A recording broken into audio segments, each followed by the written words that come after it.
Action. Uh, Welcome to Power Marriage. My name is Pablo Marte, and this is my beautiful wife, Mariceli Marte.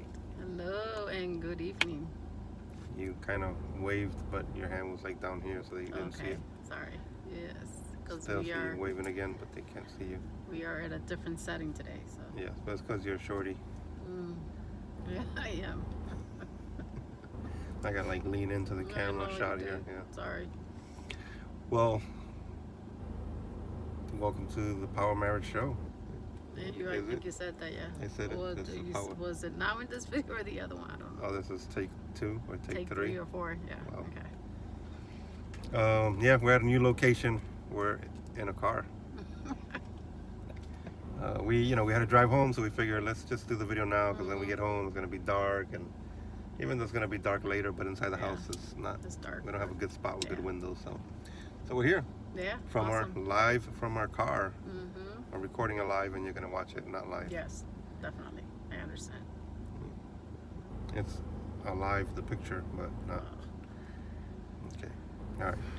So, well, you had to suffer through that, didn't you? Mm-hmm. I just put you through all that, I sure did.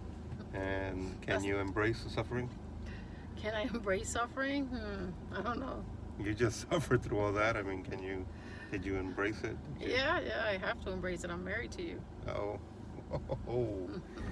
So, you guys aren't married to me, but today we're going to talk about embracing suffering. Mm-hmm. So hopefully, if you guys are not married to me, you don't have to embrace suffering.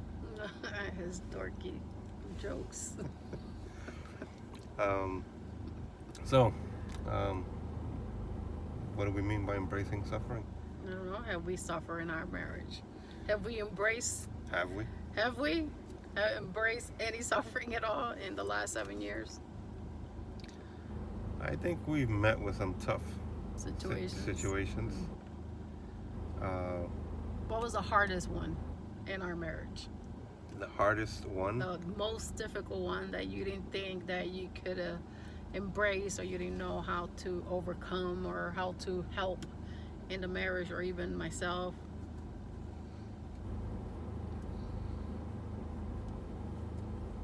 I don't know. That was a lot. I think I know where you're going, but I know. I don't know if that was the most. I want to. The one I'm. I don't know what you're thinking of, but. Okay, so we have gone through a couple of situations, right? Mm-hmm. One, the one really bad Mm-hmm. that I could think of was, well, when I cheated. I wasn't referring to that one, but yeah, that was Exactly. I know you weren't referring to that one. Okay, that was a tough one. Yeah. And to me, I say that was very tough because, well, I learned a lot from it, right? So, but from there, I didn't think that you would forgive me. And I think that was a great example of God's grace. Having you forgive me, and not only forgive me, but just like erase it completely. Not bring it up again. So I guess maybe we'll have to do another video about that, huh? That'll be long. Yeah. The last one was long when I tried to explain what Try to happened, explain what happened. but in a nutshell, right? I cheated on my wife, and she forgave me. So Yeah. so yeah, I that was think tough. we talked about it since we said it on the On last the video. Yeah. Yeah. But so what was tough about that is that, again, I didn't think that you could forgive me. Mm-hmm. In the back of my mind, I just thought, oh, well, she's saying she's gonna forgive me, but she's gonna go get her revenge or go do something over there. And then I'm like, well, if that's the type of forgiveness, then maybe I don't need to be with somebody like that. And I was like, even though I was the one who cheated, right? That's kind of what my mentality was. And a long time ago, I gave advice to a friend. Huh? Look on this side. Oh, sorry, no, I'm looking out the window. Sorry, guys, I'm looking out the window. So a long time ago, I gave advice to a friend. This friend, I haven't seen him in a long time, but he was, a player. He had a girlfriend. I don't remember if he was married at that time. I think he got married with her later on. I don't remember. I don't even know if they ever got married. But anyway, my friend had this, his wifey, let's call her, and he, he had a child with her, and she had another child from another marriage. But they had a child together, and he, I knew of so many times that he cheated on her. I mean, he would, hey, if she calls the house, just say that, we're hanging out or whatever. Or, like that was the whole thing. If she, I think back then we had beepers, if she beeps you, tell her that, that he just left, or, or that he's with so-and-so, whatever, it was all that excuse because he was always cheating on her. And then at one point later on, I remember him coming over to my house, and he was very upset because he found out that she was cheating. Am I again looking out the window? No, I'm looking at you. I was watching some birds out there. Wow. So he found out that she was cheating, and so he was very upset, and wanted, first of all, obviously, being a friend, I was like, yeah, let's go over there, let's find out who this guy is, let's go beat him up, let's just, and, but then we talked for a while, and he was saying how he's gonna leave her and all that, and I was like, I guess back then I was the voice of reason somehow, even though later on I was thinking differently, but it's harder to take your own advice, I guess. But back then I told him, hey, but you cheated on her so many times, and she doesn't know about it, but yeah, you found out about this one, and now you want to leave her. What if she left you the first time you cheated on her, and for if she, for all the times that you cheated on her, that she left you each time, or whatever. Like it just was no comparison. Is kind of what I was telling him, and it took a while, but he kind of reconciled with her, and I think later on they broke up anyway, but it kind of made it work for a little bit, but yeah, so even with that, me giving that type of advice back then, and I'm talking about over 20 years ago, to then do something myself, cheat, and then be forgiven, but then feel like, well, she's not really going to forgive me, and if she really doesn't forgive me, then that there can't be any trust again. I guess at that point I was thinking logically. I was like, all right, I messed up really bad, it's not going to work from here on, I might as well just end it now. That's where my brain was, and so that's kind of what I thought. But I was just like, well, let me see what happens, and it was amazing, and look, we're still here. Yeah. So I embraced it. Yeah, so that was, I guess that was more your suffering, because I was the one who did the cheating. Maybe I should have gotten that, but also in a way, again, it doesn't compare, but my suffering was not knowing for sure, what was going to happen, or if she was really going to forgive me. It was kind of one of those things, like the next day, or right was the next day, she made some food for me after work or whatever it was, or breakfast in the morning. Breakfast in the morning. Coffee, and I got up and it was right there on the table, and I'm like, is this like, is it poison? Like, is it? Really, that's what I Saturday morning. thought. Yeah, that's really what I thought. So, and, anyway, we worked through that, and but that, again, I'm sure I put you through. I'm pointing, but down here with my hand, I'm sure I put you through. That was much worse than me having to. But it was also because of what I did. I also felt. Well, I felt the guilt, but then I also felt like I really messed up. There's no way that can be fixed. Yeah. And I think sometimes that's what we do as Christians, right? And we think that we really messed up, and there's no way we could come to this, to God with this, because there's no way He could forgive us, and that's bad thinking. Yeah. So anyway, not to get away from the topic. The topic is embracing suffering. Embracing suffering. Yeah. So I went through all that. What do you wanna? I don't know. I mean, that was a tough one. I think what did you have to embrace from me? Was not a easy person. Maybe in the beginning, I kind of fooled him in a lot of different things. I think one of them that I don't know if it was as hard, but we never really spoke about it, was my whole drunken life.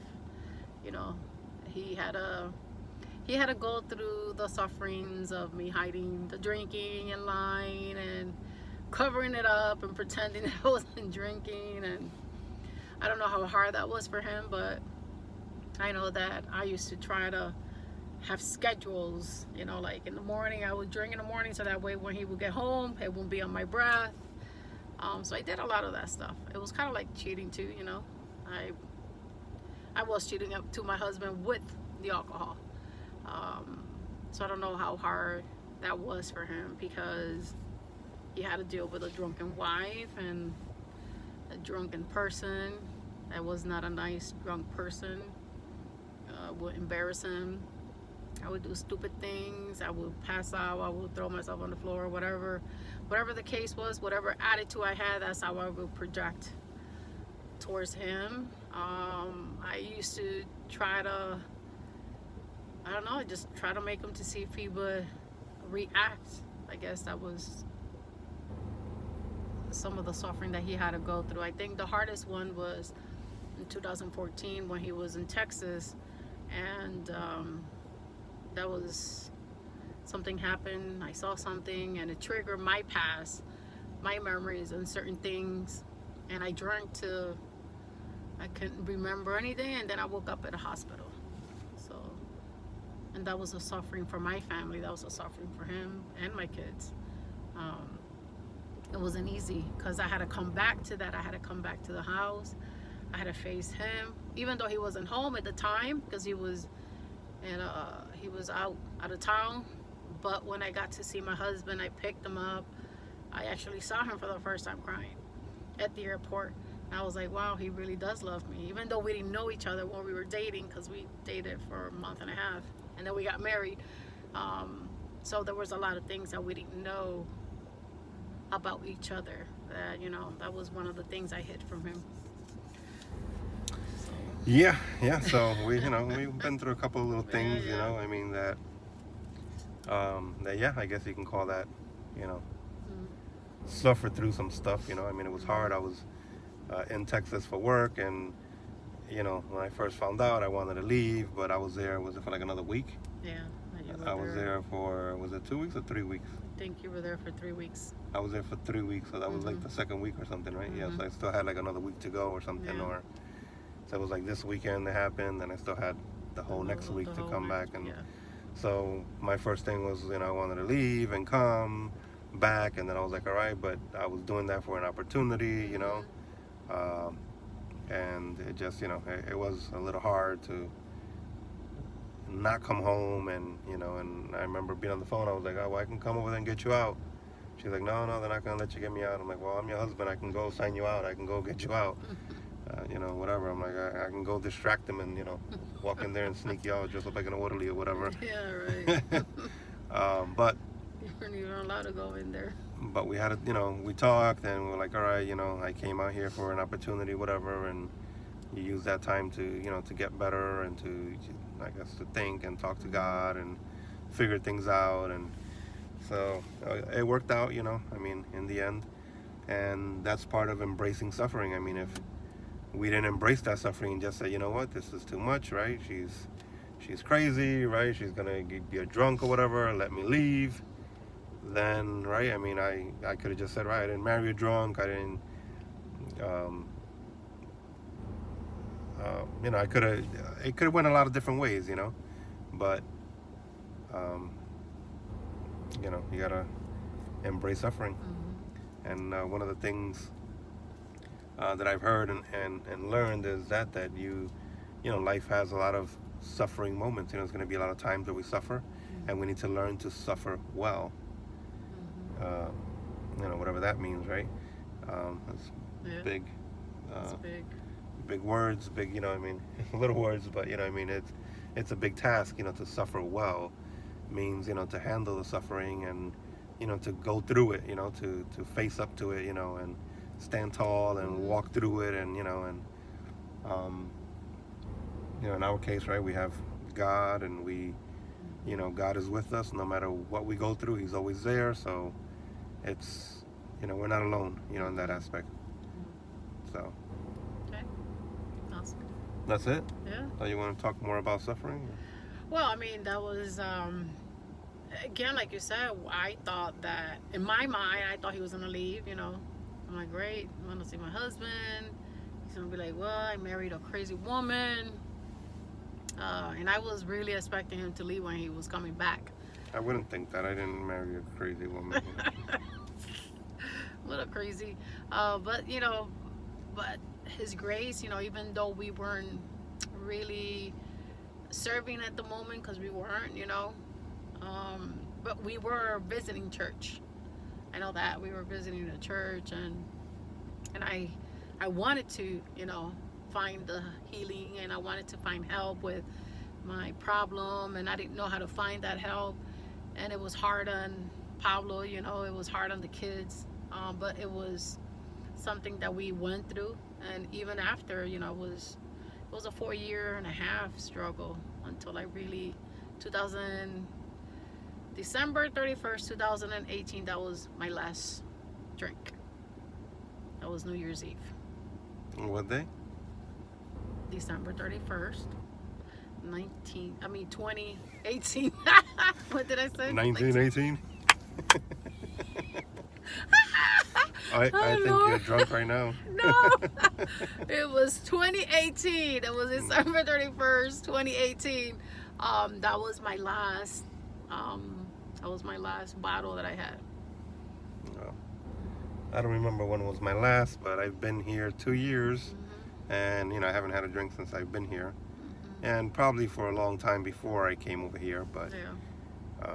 Well, after I stopped, you were Yeah, like, well, pretty we much. can't have this at the home, and yeah, It's well, we not, don't, and just to it's a solidarity word, but I just I don't have the need. I never had an issue with that per se, so I have an addictive personality, so I have had troubles with other things, but not with alcohol, never. Yeah. Never. What are those other things?